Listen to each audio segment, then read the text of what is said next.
नमस्कार मित्रों। आज का विषय है मोहन भागवत व उनका हिंदुत्व के विषय में दिया गया बयान।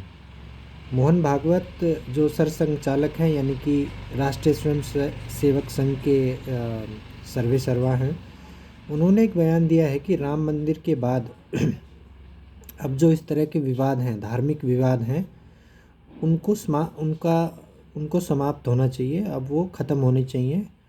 और जो जगह जगह पर मस्जिदों के नीचे मंदिर निकलने की जो घटनाएं आ रही हैं, सर्वे हो रहे हैं, उन पर रोक लगनी चाहिए।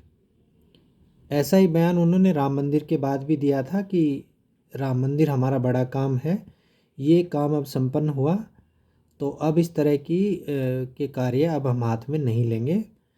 तो इस बयान से वृहत हिंदू समाज ने अपने आप को अलग किया है। और जो भी धर्माचार्य हैं या इस विषय से जुड़े लोग हैं, प्रखर लोग हैं, उन्होंने इस बयान का विरोध किया है। निजी तौर से मैं भी राष्ट्रीय स्वयंसेवक संघ का सम्मान करता हूँ, मोहन भागवत जी का भी सम्मान करता हूँ, लेकिन इस बयान से बहुत लोगों को पीड़ा हुई है, निश्चित रूप से पीड़ा हुई है। इसका कारण आप समझ लीजिए पहले तो, फिर इसका जो असर है वो दो असर हैं, एक राजनीतिक और एक धार्मिक। उस पर भी बात करेंगे, लेकिन पहले मोहन भागवत जी ने जो बयान दिया, इसका बैकग्राउंड थोड़ा समझने की आवश्यकता है। राम मंदिर पिछले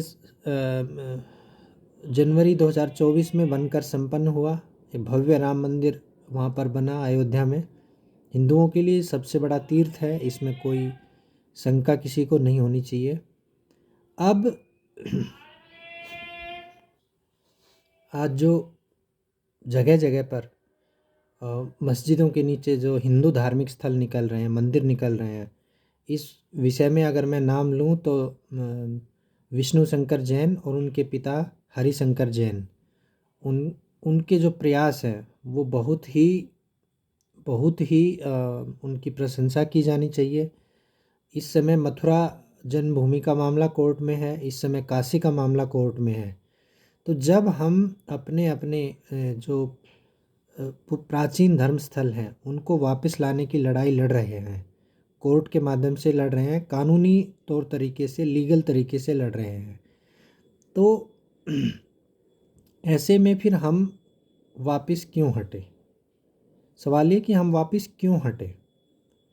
आज हर एक बच्चा अपने आप को धर्म से जुड़ा हुआ महसूस करता है। योगी जी ने जैसे बयान दिया कि बटेंगे तो कटेंगे, उससे पूरे जो भाजपा है या पूरा देश है, उसने अपने आप को जुड़ा हुआ महसूस पाया। बांग्लादेश में जो हिंदुओं के साथ हुआ, उसके लिए लोगों ने अपने विचार व्यक्त किए। ऐसे में मोहन भागवत जी का ये कहना कि मंदिर मस्जिद का विवाद अब और आगे नहीं बढ़ना चाहिए, ये समझ से परे लगता है। यह बिल्कुल ऐसा ही है कि आप किसी को जगा दो, उसको तैयार कर दो, लेकिन वो जैसे ही चलने लगे तो उसको बोलो बेटा रुक जा, अभी जाना, आप गलत दिशा में जा रहे हो। लेकिन अगर वो पूछे कि सही दिशा क्या है, तो बोलो सही दिशा तो हमें भी नहीं पता, सही दिशा हम बताएंगे, लेकिन तुम जिस दिशा में जा रहे हो ये गलत है। तो मोहन भागवत जी, ऐसा चलने वाला नहीं है। जब एक पुनर्जागरण का दौर, एक सामाजिक पुनरुत्थान का दौर जब चल पड़ा है पूरे देश में, हिंदू अपनी अपनी जो खोए हुए धर्मस्थल प्राप्त करने की प्रक्रिया में लगा हुआ है, ऐसे में अगर आप कहें कि इन विवादों का अंत होना चाहिए या ऐसे मामले और नहीं उठने चाहिए, तो ये समझ से परे है। आप जिस संगठन के सर्वे सर्वा हैं, प्रमुख हैं, वो विश्व का सबसे बड़ा संगठन है। उस संगठन की चर्चा विदेशों में भी होती है। उस संगठन का विरोध आपके राजनीतिक विरोधी भी करते हैं।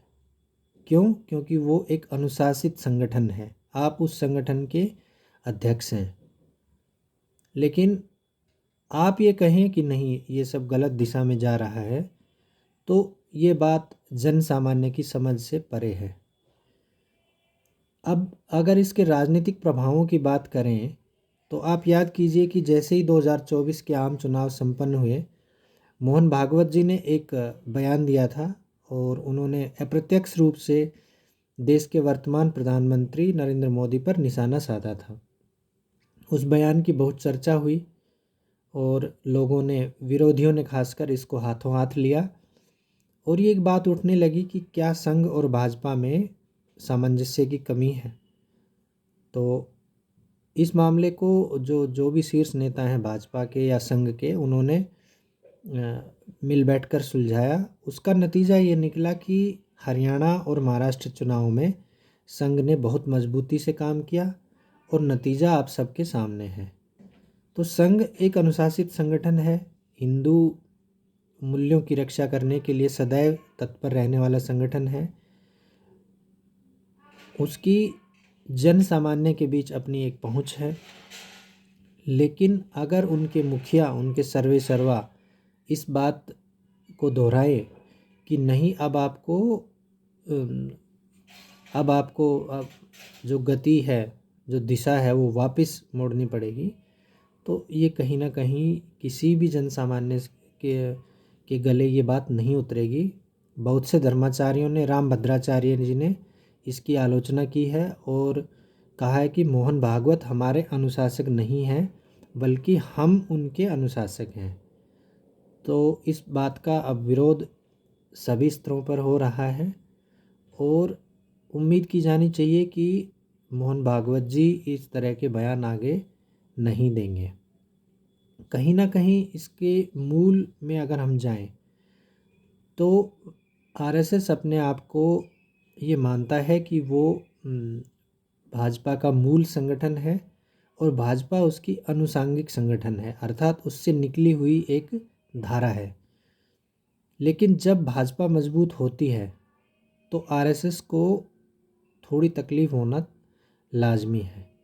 इसी तकलीफ़ और कुंठा में लगता है मोहन भागवत जी इस तरह का बयान दे रहे हैं, क्योंकि जो नारा, प्रखर हिंदुत्व का नारा जो दिया योगी आदित्यनाथ जी ने, बटेंगे तो कटेंगे, उसको भाजपा ने हर एक स्तर पर ले जाने की कोशिश की। हरियाणा में, महाराष्ट्र में उस नारे का खूब प्रचार किया और नतीजा आपके सामने है। तो भाजपा एक प्रखर राष्ट्रवाद और प्रखर हिंदुत्व के रास्ते पर चलना चाहती है। उस मार्ग में अगर मोहन भागवत कहें कि हे पार्थ, अब युद्ध को, अब रथ को विपरीत दिशा में मोड़ लो, आपकी दिशा सही नहीं है, तो ये तो एक मतलब स्वीकार्य नहीं है। तो उम्मीद है कि इस तरह की जो जो बयान हैं, मैं उन्हें मतलब क्या कहूँ, बेतुका बयान ही कहूँगा।